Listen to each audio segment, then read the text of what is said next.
Souvenez-vous, c'était le 2 octobre 2020. La tempête Alex s'abat dans le sud de la France.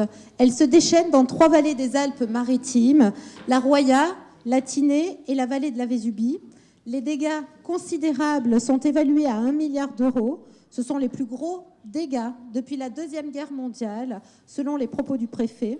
Sur ce milliard, 3/4 des dégâts sont publics, des ouvrages d'art et des routes, et 1/4 relève du privé. Avec nous ce matin, des experts d'infrastructure qui ont été mobilisés dès les premières heures de l'événement. Sandrine Rabasséda, bonjour. Vous êtes dirigeante du pôle environnement et développement durable au sein d'SNCF Réseau Provence-Alpes-Côte d'Azur. Emna Berima, responsable du pôle régional ouvrage d'art de SNCF Réseau, toujours Provence-Alpes-Côte d'Azur. Timothée Hegen, adjoint au chef du service des ouvrages d'art au Conseil départemental des Alpes-Maritimes. Et Emmanuel Accardi, directeur de la mission interministérielle pour la reconstruction des vallées, préfecture Alpes-Maritimes. Alors, première question, forcément. Au lendemain de cette terrible tempête, le 2 octobre 2020, tout est dévasté. Comment vous avez géré la crise dès les premiers jours ? Oui, bonjour. Merci pour votre invitation d'abord. Écoutez, les premiers jours, le sujet, c'était vraiment d'aller porter secours et d'arriver jusqu'aux villages sinistrés, notamment ceux qui étaient en fond de vallée. Et donc, il n'y avait plus de route, ça va être un peu notre sujet, un de nos sujets. Il n'y avait plus de route, il y avait plusieurs dizaines de kilomètres de route emportées, des brèches, plus d'accès donc routier, un accès ferroviaire, sans doute, je laisserai les spécialistes en parler, mais pas évident non plus. Donc, c'était un pont aérien, en fait. C'était vraiment, pendant un mois, des rotations d'hélicoptères, jusqu'à 100 rotations par jour, pour acheminer du matériel, pour évacuer des personnes de maisons, d'hôpitaux, enfin de tous les lieux sinistrés. Donc, juste, moi je ne veux pas être plus long, mais juste pour dire que les premiers jours, le sujet c'était qu'il y avait il y avait plus de réseau téléphonique, il n'y avait plus rien et plus de réseau de transport non plus. Donc c'est évidemment le pont aérien qui était nécessaire ou à pied pour les derniers kilomètres. Sandrine ?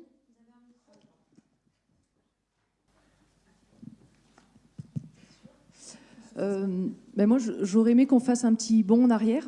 On n'est pas le lendemain de la tempête, mais on est le jour J. En fait, et pour nous, ça a commencé à 6h49 le vendredi, avec une alerte qui est tombée. Les SMS, je me souviens, je l'ai reçu. Alerte, alors nous, c'est ça. Dans le 06. Alors nous particulièrement parce qu'on est professionnels et donc on a des alertes aussi spécifiques par rapport à ça, vu qu'on a des contrats avec Météo France qui nous permettent aussi d'avoir des alertes en cas de phénomène. Et là, l'alerte qui est tombée à 6h49, c'était phénomène très dangereux sur le Var et les Alpes-Maritimes et tempête vers 12h. Donc la matinée de ce jour-là, elle a été consacrée à préparer les fermetures de lignes, puisqu'on s'est dit il n'y a pas forcément beaucoup d'hésitation. On s'est dit il faut fermer les lignes et mettre en sécurité les voyageurs.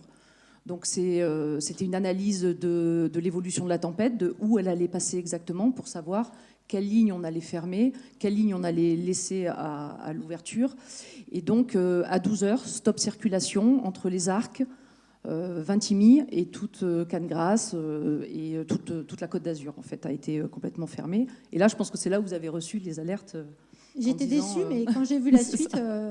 Donc SMS aux voyageurs, alerte en gare, donc les équipes mobilisées. Donc toute la matinée a été consacrée à ça, à comment on gère la fermeture, comment on alerte les voyageurs.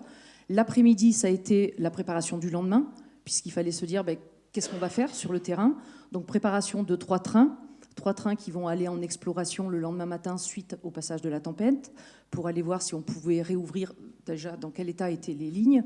Donc entre les Arcs, je disais, Cannes, Cannes-Grasse, Cannes-Nice et Vintimille, et ensuite Nice-Breil.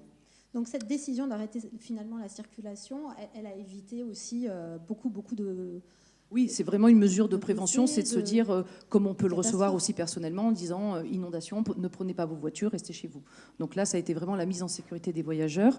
Et ensuite, organisation de toutes les équipes techniques. On a rempli les véhicules, on a mobilisé les équipes pour que, une fois que les trains de reconnaissance sont passés et disent on peut y aller, donc ce qui a été le cas entre Nice et Breil, c'était on peut y aller, mais on ne réouvre pas la circulation. Et sur les autres lignes, on a réouvert. Donc là, nous, c'était vraiment la mobilisation et des équipes et la mise en sécurité de nos voyageurs. au conseil départemental, Timothée? Vous le voyez s'afficher à l'écran, donc Monsieur Cérus en a parlé tout à l'heure en préambule. La tempête Alex, c'est d'abord un drame humain d'abord, et aussi en termes d'impact sur les infrastructures routières. Donc nous, ça a été une gestion de la crise du côté opérationnel directement, puisqu'on n'avait plus d'accès routier, comme il a été dit. Le nord de la vallée, on ne pouvait plus le desservir du tout. Donc un accès à pied, et effectivement, il y a eu un pont aérien qui a été mis en place pour désenclaver la vallée. Emmanuel Accardi, vous avez bénéficié de moyens humains et financiers hors normes. Comment avez-vous coordonné ce chantier pharaonique? Alors déjà, moyens humains, on a la nomination d'un préfet dédié à la reconstruction, ce qui est exceptionnel, hein. Le seul cas qu'on connaît, c'est Irma, le cyclone Irma aux Antilles, où également il y avait eu un préfet. Donc le préfet Pelletier, qui arrive quelques jours après la catastrophe Alex, et qui met en place donc, voilà, une équipe dédiée, qui sollicite des moyens exceptionnels. Donc les moyens exceptionnels, c'est 600 millions d'euros de soutien de l'État pour divers postes. Et donc sur ces 600 millions, la moitié, 300 millions, uniquement pour la reconstruction des infrastructures. Alors infrastructures, c'est au sens large, c'est les routes, mais c'est aussi les réseaux, assainissement, eau potable, les stations de d'épuration, etc. Donc, mais une grosse partie pour les routes. Donc voilà, comment il coordonne? Il se met avec les maîtres d'ouvrage, qui sont essentiellement le département pour les routes départementales, la métropole pour les routes métropolitaines, certaines communes, tous les maîtres d'ouvrage autour de la table pour voir les dégâts, évaluer les dégâts et voir finalement comment on répartit cette enveloppe. Et donc cette enveloppe de 300 millions, elle a été assez rapidement et facilement répartie, parce qu'il y avait donc, comme je crois que ça a été dit au début de la table ronde, à peu près 750 millions de dégâts sur les infrastructures publiques, énormément sur les routes. Et donc, voilà, c'est l'allocation des moyens et des fonds de reconstruction donc, qui ont été discutés avec les maîtres d'ouvrage. Donc j'ajoute que les fonds classiques n'ont pas suffi, puisque le fonds classique en général pour ce type de catastrophe, c'est ce qui s'appelle la DSEC, c'est une dotation de solidarité, qui était là ici à hauteur de 150 millions. Donc vous voyez, c'est bien loin des dégâts estimés. Donc il a fallu compléter ces fonds de droit commun par deux éléments, des fonds européens. Là aussi, c'est assez exceptionnel qu'en France métropolitaine, on ait des fonds européens. C'est plutôt là aussi dans les catastrophes climatiques type cyclone aux Antilles. Et deuxièmement, un fonds exceptionnel de résilience. C'était bien parce que la logique de la DSEC, c'est reconstruire à l'identique. Or là, on s'aperçoit qu'il y a une telle catastrophe que les ponts n'ont pas résisté, les routes ont été emportées. On se dit quand même, on va peut-être pas reconstruire à l'identique, on va faire autrement.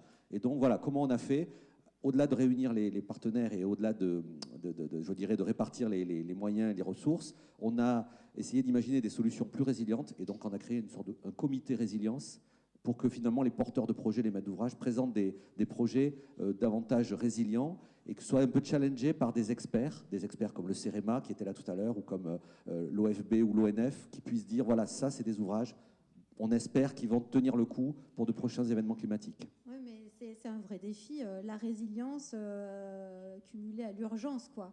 C'est qu'il fallait innover. Timothée, comment vous avez géré et cadencé les travaux, les priorités, l'arrivée sur les chantiers? Comment ça s'est passé? Alors ça s'est déjà fait par la mobilisation en interne de forces vives pour justement mener ce chantier de reconstruction.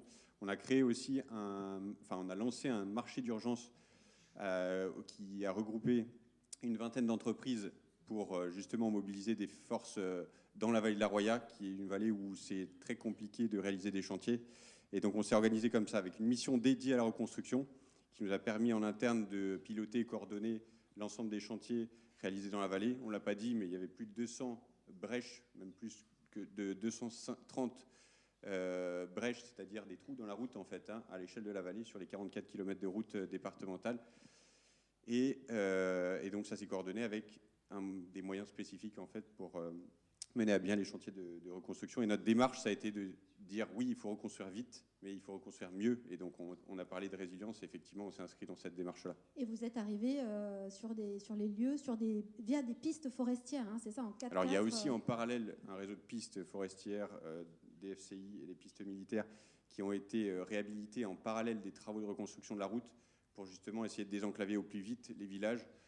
Pour vous dire, la dernière commune au nord de la vallée a été accessible en 4x4 le 23 novembre seulement. Donc la tempête, c'était le 2 octobre. Pour vous dire que les travaux, ça a été long, et donc le pont aérien a été maintenu pendant ce temps-là. Il y a un sujet également avec les crues, les gabarits hydrauliques et les ponts et la reconstruction et la portée des ponts. Oui, donc notre démarche, j'ai dit on reconstruit vite. Là, c'est très bien cette image, c'est le pont d'Ambaud. On voit les ruines de l'ancien pont. En fait, en plein milieu du cours d'eau, vous avez la naissance de voûte de l'ancien pont qui faisait 22 mètres d'ouverture.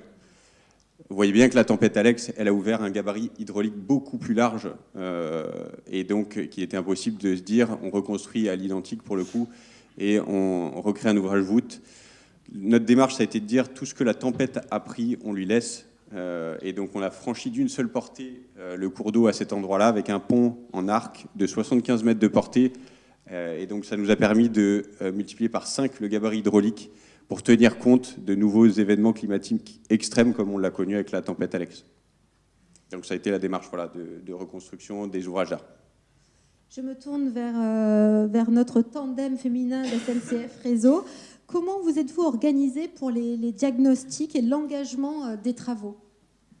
Donc dès le lendemain, je disais les trains de reconnaissance, ensuite qui ont permis de se dire bon, on peut y aller en sécurité, sauf comme le disait notre collègue à côté, c'est qu'il n'y avait pas forcément d'accès routier ni ferroviaire très sécurisé. Donc on a d'abord fait passer les équipes à pied, en quad, une tournée hélico, et au bout de 48 heures, c'est-à-dire le dimanche soir, on avait un état des lieux précis de l'état des dégâts.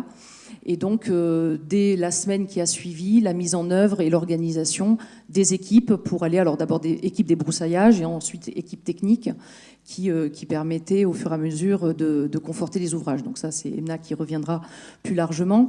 Et en parallèle de ça, il y avait aussi toute une organisation, on l'a parlé, gestion de crise coordonnée par le préfet, mais aussi, donc nous, notre cellule de crise, pendant 2 jours, durant le week-end, elle était interne pour gérer la remise en circulation et les voyageurs. On a fait partir aussi des trains. On n'a pas forcément mentionné, mais je pense que c'est important de le dire, parce que la ligne a été estampillée ligne de vie.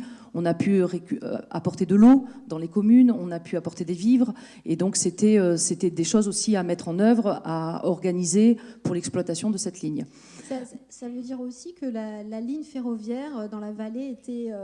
moins détruite, moins endommagée que le réseau routier. Ah oui, elle a été beaucoup moins endommagée et sur une partie entre Nice et Breil, elle était circulable en fait, exploitable. Donc ça permettait de pénétrer dans la vallée. Oui, tout à fait. Et donc ensuite, organisation évidemment de cellules de crise interne pour coordonner les travaux avec des points très réguliers avec les collectivités. Notre directeur territorial était en ligne tous les jours quasiment avec soit la préfecture, soit les institutions. Et donc ça permettait de coordonner et de se coordonner avec les différents intervenants, les différents gestionnaires d'infrastructures aussi, qui devaient eux aussi reconstruire.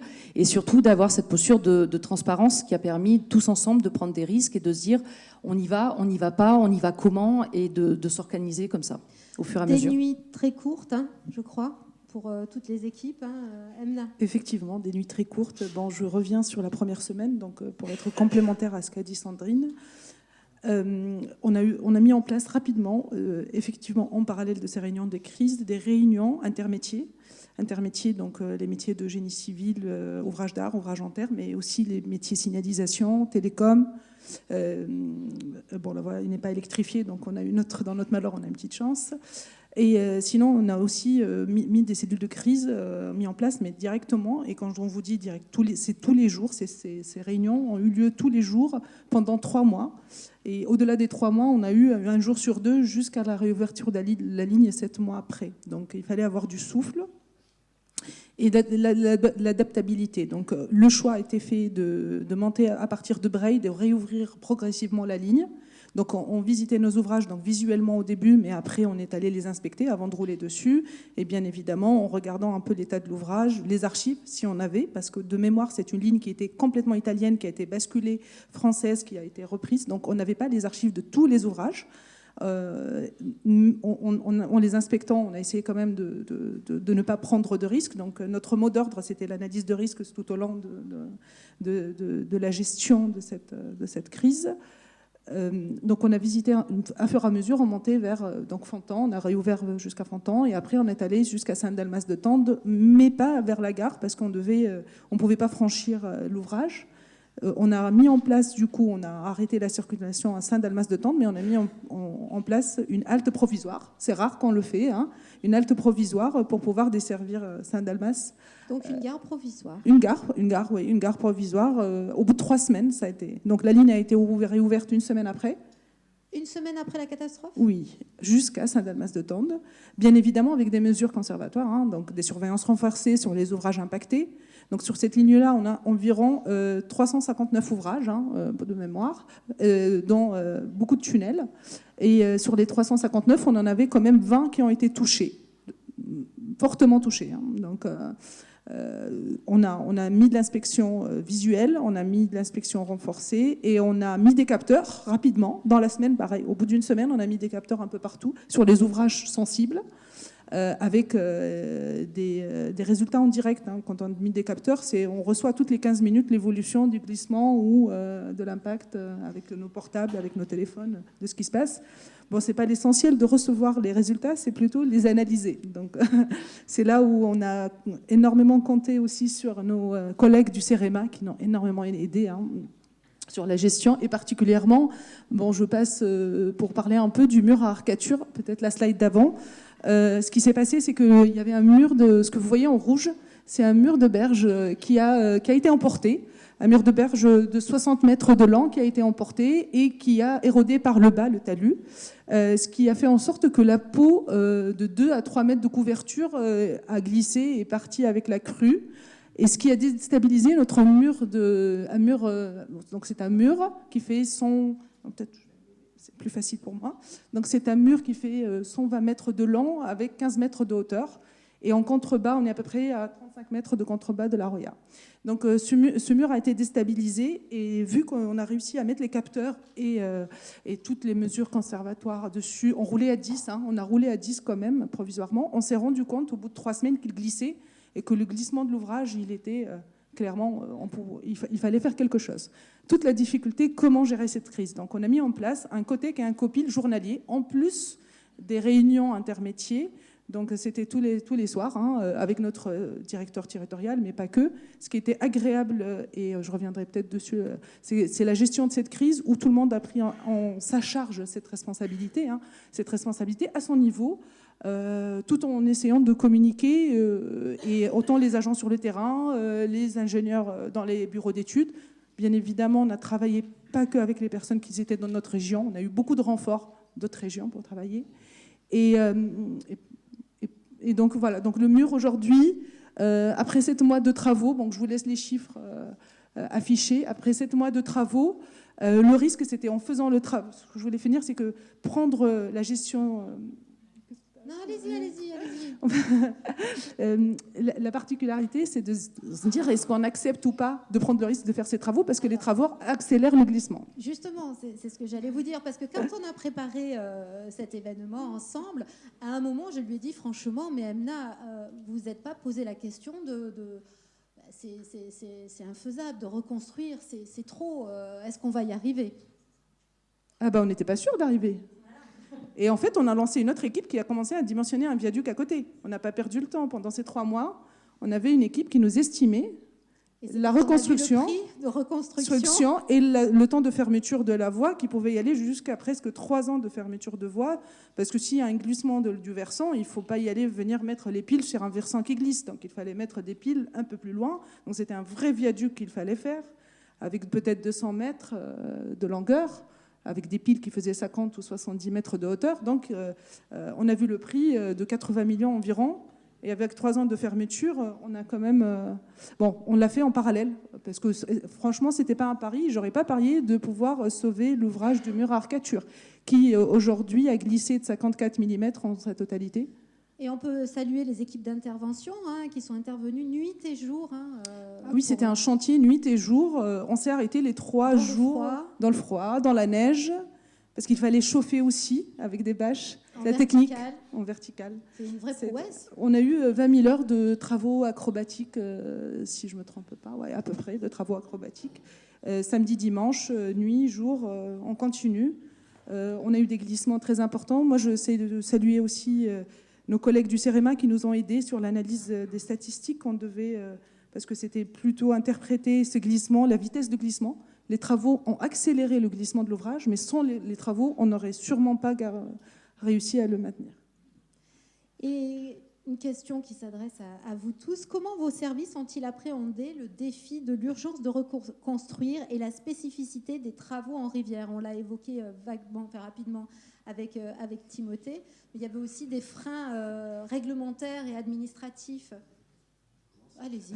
Alors sur ce sujet, on a mobilisé 2 dispositifs. Le premier, c'est sur les travaux en rivière, comme vous dites, c'est une procédure d'urgence. Après une catastrophe, on peut alléger, enfin on allège les modalités d'intervention pour un maître d'ouvrage dans les rivières. Donc en gros, on fait le maître d'ouvrage déclare les travaux qu'il veut faire, c'est une sorte de portée à connaissance, et le préfet et ses services valident très rapidement, s'engagent à valider très rapidement et font éventuellement quelques commentaires, ces travaux. Ça permet de mener beaucoup de travaux en même temps, parce qu'après une catastrophe, vous imaginez qu'on doit intervenir à plusieurs endroits.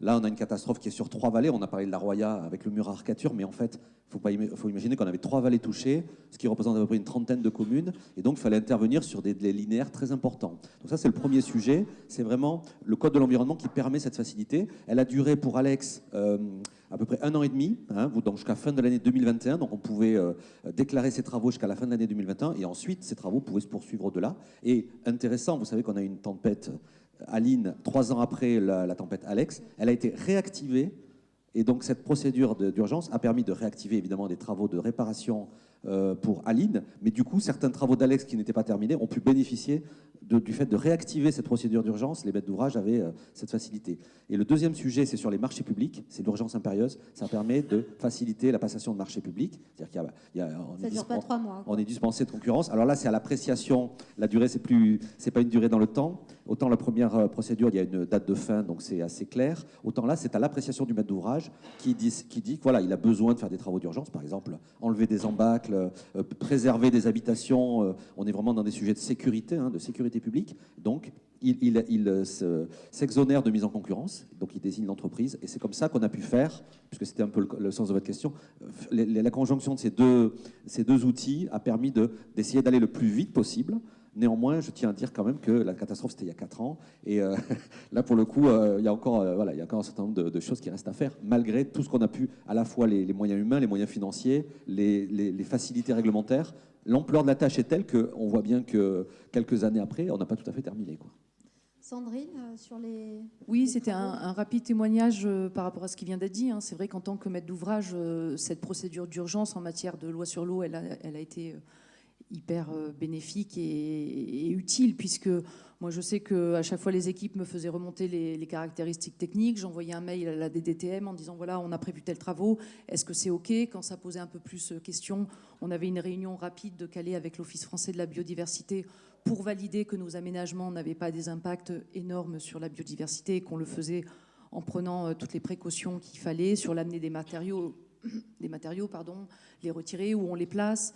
Donc c'était des conditions de travail qui étaient, alors certes difficiles sur le terrain, mais en tout cas en matière administrative hyper facilitées et d'une fluidité énorme entre tous ces services qui étaient dont l'objectif c'était reconstruire et réouvrir la vallée à la population, quoi. Timothée ? Oui, peut-être pour ajouter, moi je pense que ces démarches simplifiées, pour le coup, avec le recul, elles ont été indispensables au bon fonctionnement, au bon déroulement des différents chantiers. Et je veux souligner justement la qualité des échanges qu'on a pu avoir avec les services de l'État et cette étroite collaboration qui a pu être conduite au fur et à mesure des semaines, des mois qui ont suivi pour justement mener à bien ces travaux en rivière qui sont compliqués déjà dès qu'on est en bord de cours d'eau, en plus dans la vallée de la Roya, où on est soumis à des conditions météorologiques particulières, notamment en hiver. Et donc, cette collaboration, elle a été indispensable. Et sincèrement, on peut dire aujourd'hui que ça a bien fonctionné et que ça a été bénéfique pour tout le monde. Alors, quels enseignements retirez-vous de ces 4 années passées à la fois sur l'organisation et la coordination des opérations ? Emmanuel ? Alors, moi je dirais il y en a plusieurs. Bon, d'abord, la première chose, c'est que pour la Roya, comme on en a parlé, c'est heureusement qu'on avait finalement une ligne ferroviaire et que c'était, vous parliez de ligne de vie et c'est vraiment ce que disent souvent les élus, c'est-à-dire que ça a permis quand même de faciliter les secours. On voit bien la fragilité quand on a un système, une seule route. La spécificité souvent des zones montagneuses, c'est qu'il y a une seule route en fond de vallée, proche de la rivière, qui est particulièrement impactée. On a vu que des pistes ou des routes un peu plus en hauteur, ou la ligne ferroviaire qui est un peu plus en hauteur, était relativement épargnée, même s'il y a eu quand même bien sûr des dégâts, mais on pouvait quand même compter dessus. Alors que pour la route, je ne saurais plus dire, mais je crois que c'était plusieurs mois où quand même l'accès était compliqué. Je me rappelle que dans un point haut de la Roya, il y avait quand même, pendant pratiquement 2 ans, l'accès n'était pas possible pour certaines zones les plus reculées, enfin du haut de la vallée. Et ça, c'est le premier enseignement. Le deuxième enseignement, c'est que il faut être très, je dirais, relativement humble et modeste et continuer à apprendre parce que, comme je le disais tout à l'heure, on a eu une tempête 3 ans après. On a eu, alors là c'est plutôt dans une autre vallée, dans la Vésubie, des dégâts sur les dégâts.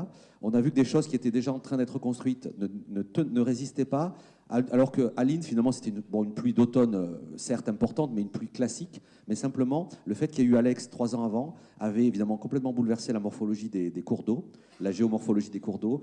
Et donc, on apprend de ces catastrophes collectivement, et tous les gens qui travaillent sur, notamment les hydrogéologues et tous les gens qui travaillent sur ces événements, ont aussi à apprendre, et sur la façon d'appréhender ces phénomènes, de reconstruire. Voilà, et c'est porteur aussi d'enseignement pour nous, parce que malheureusement, j'observe que depuis 2020, nous, on a eu à nouveau une tempête, mais qu'il y a eu aussi d'autres événements dans d'autres régions, les Hautes-Alpes, plus récemment dans la région de Saint-Étienne, dans le Pas-de-Calais. On a d'ailleurs souvent des échanges avec d'autres départements qui sont confrontés à des situations similaires. Vous les épaulez dans le Pas-de-Calais ? Alors, on les épaule pas directement, on leur fait pas, on témoigne de notre expérience, mais eux, ils ont aussi mis en place, un peu comme nous, une cellule dédiée. Je crois qu'il y a un sous-préfet dédié, ou peut-être même un préfet. Et donc, oui, on leur dit un peu comment on a fonctionné pour... mais l'enseignement principal, c'est de dire que c'est long. Alors, je ne veux pas le dire pour les décourager, mais qu'il faut se préparer, s'adapter à ce que la reconstruction prenne du temps. Voilà, ça se fait pas en quelques mois. Ah non. Timothée ? Oui, mais pour compléter ce qui a été dit, du coup, au niveau des enseignements, ça nous a permis aussi de beaucoup monter en compétences et de garnir le carnet de typologie d'ouvrages, finalement, qu'on pouvait mettre en place habituellement au département, puisqu'on a dû se poser des nouvelles questions dans cette démarche justement de reconstruction résiliente. Quel type d'ouvrage on va mettre en place pour résister à un épisode climatique extrême. Et donc ça nous a permis justement, en lien avec, on s'est aussi appuyé sur les compétences du CEREMA, puisqu'on a travaillé avec eux sur notamment les études hydrauliques, sur le contrôle extérieur, sur la reconstruction des ouvrages, et donc de définir des nouvelles méthodes et de poursuivre ce travail de développement de la reconstruction résiliente dans cette vallée finalement où les ouvrages datés d'après-guerre et n'étaient pas dimensionnés pour les crues centenales et encore moins pour une crue de type Alex.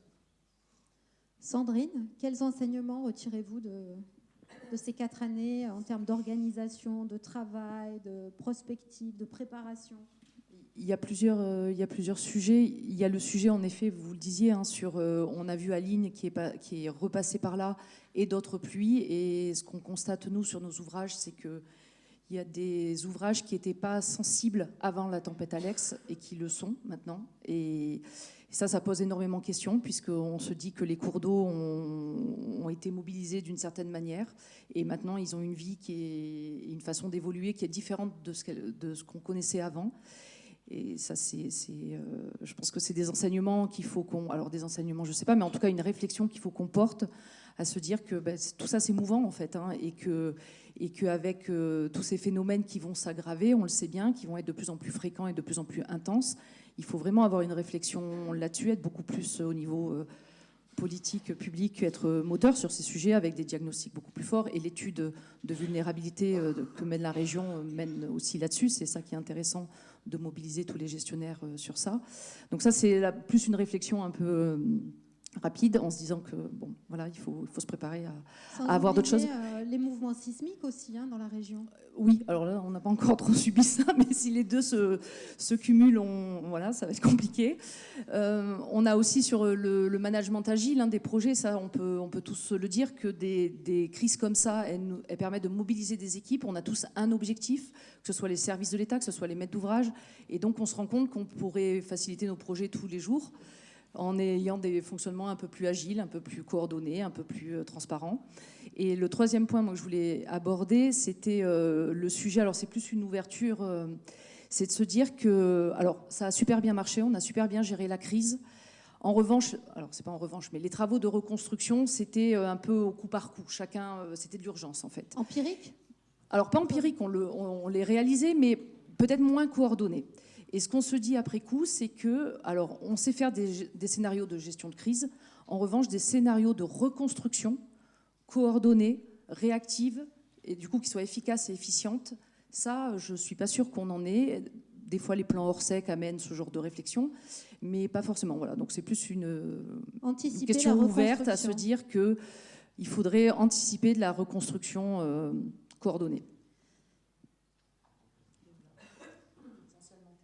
Essentiellement technique. Donc, on a appris beaucoup à travailler en agilité avec un management de gestion des risques. Donc, chose qu'on ne fait pas d'habitude parce qu'on a des procédures et qu'on doit appliquer.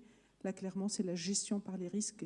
On a appris beaucoup, on a grandi avec, parce qu'on a travaillé en séquentiel, non pas en séquentiel, en parallèle.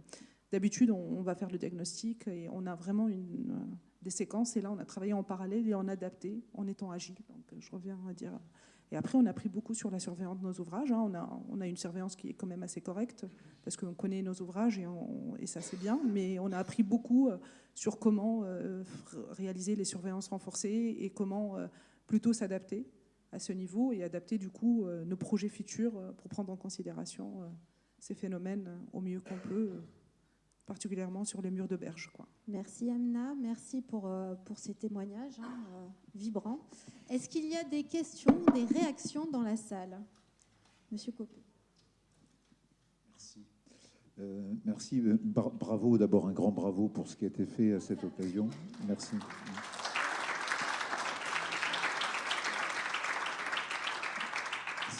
C'est vraiment exceptionnel et j'aimerais en tout cas qu'on sache tirer tout ce qui a pu être mis en place à cette occasion que vous venez de décrire, hein, pour des épisodes qui malheureusement risquent de se reproduire sur notre territoire. Voilà. Alors plusieurs remarques. Ne mettons pas, je dirais, en danger aujourd'hui à nouveau cette ligne de la Roya. On a voilà, aujourd'hui, tout simplement, elle n'est plus desservie que par des trains italiens, vous le savez, hein, du fait de travaux sur la ligne ferroviaire. Et même ces trains italiens ont du mal à circuler à cause apparemment de certains agents qui se mettent en grève et qui n'ont pas bien compris quand même l'importance que cette ligne ferroviaire a pour le territoire et pour la vie. Vous avez utilisé le terme de ligne de vie et je pense qu'il était tout à fait justifié. Autre remarque, très vite, non, une question, non, la question elle vient plutôt, c'est plutôt de dire est-ce que sur d'autres sections du territoire, on est bien conscient de la complémentarité à avoir de ces réseaux. On sent des hésitations, je ne vais pas dire un abandon, mais en tout cas sur le développement notamment du ferroviaire sur notre région, et on n'est pas la seule malheureusement. Et c'est important de voir qu'il faut toujours cette complémentarité entre les réseaux ferroviaires, les réseaux routiers, et on en parlait avec le collègue, y compris les pistes cyclables. Quelqu'un me disait récemment, quand on a par exemple des itinéraires cyclables qui peuvent être touchés par des tracés dans des zones soumises à inondation, est-ce que dans ce cas-là, on n'a pas la possibilité d'embarquer les vélos à bord de cars, etc., pour justement passer des difficultés. Donc on ait cette vision un peu plus globale à l'échelle du territoire, de la complémentarité des réseaux, de l'intermodalité, de façon à pouvoir toujours faire jouer l'un et l'autre, et avec, comme vous l'avez dit, des comités de pilotage qui suivent ça de manière très tendue. Merci beaucoup pour cette réaction. Moi, je retiens aussi que la communication est très importante. Ça a été mentionné par la DGITM en préambule. Et on se rend compte que vous avez joué un petit coup d'avance en alertant les populations. Et c'est vrai que nous, en tant que journalistes, on reçoit des communiqués de presse d'alerte de la préfecture que l'on doit relayer justement aux populations pour les avertir et de rester à la maison d'un danger imminent. Merci encore. Merci infiniment. Et je vous prie de bien vouloir gagner vos sièges. Merci.